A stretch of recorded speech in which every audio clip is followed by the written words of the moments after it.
अगर मोहित मैं आपसे पूछूं कि अगर मैं 5,000 रुपए का हर महीने सिप करती हूं तो उसमें कितना हिस्सा जो है ये एक्सपेंस रेशियो के नाम जो है वो कुर्बान होता है, और इसमें कितना फर्क आएगा, और एक्सपेंस रेशियो के अलावा भी मैं कई चार्जेस दे रही हूँ।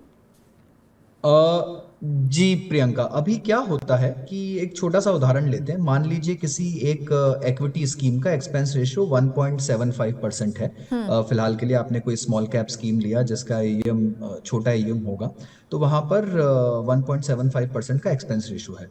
उसके ऊपर में जीएसटी चला जाता है, और इस एक्सपेंस रेशियो के ऊपर एएमसी का ब्रोकरेज और ट्रांजैक्शन कॉस्ट होता है, यानी जो एएमसी खरीद बेच करती है स्टॉक्स की, उसकी जो कॉस्ट होती है वो भी आती है। और इसके ऊपर में एग्जिट लोड अगर डाल रखा है एएमसी ने तो उसका एक हिस्सा एक्सपेंस में जुड़ता है।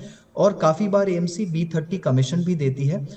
यानी कि जो 30 बड़े शहर है उसके अलावा अगर कहीं से एप्लीकेशन आ रहा है तो उनको प्रोत्साहित करने के लिए भी एएमसी एक एक्स्ट्रा कमीशन देती है। तो ये सारे खर्चे आपके एक्सपेंस रेशियो में अभी दिखते नहीं है, पर आपके खर्चों में जुड़ जाते हैं। ये एएमसी लेवल पर चार्ज होते हैं और एएमसी इसको फिर अपोर्शन कर देती है। तो ये सब मिलाकर अगर आप देखें तो जो 1.75 का आपका एक्सपेंस रेशियो था वो करीब करीब बढ़कर 2 2 सवा 2 के आसपास पहुंच जाता है।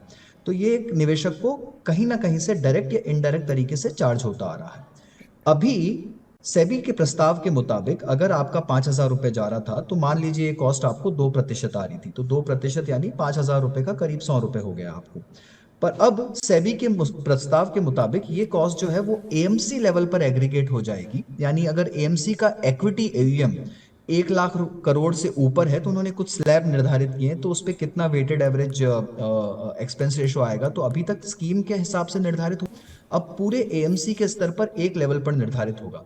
यानी अगर आपने सपोज करिए एसबीआई का या आईसीआईसीआई का स्कीम लिया जहां पर इक्विटी एयूएम 1.5 लाख करोड़ से ऊपर है, तो यहाँ पर जो आपका वेटेड एवरेज एक्सपेंस रेशियो है वो 1.5% हो जाएगा घटकर।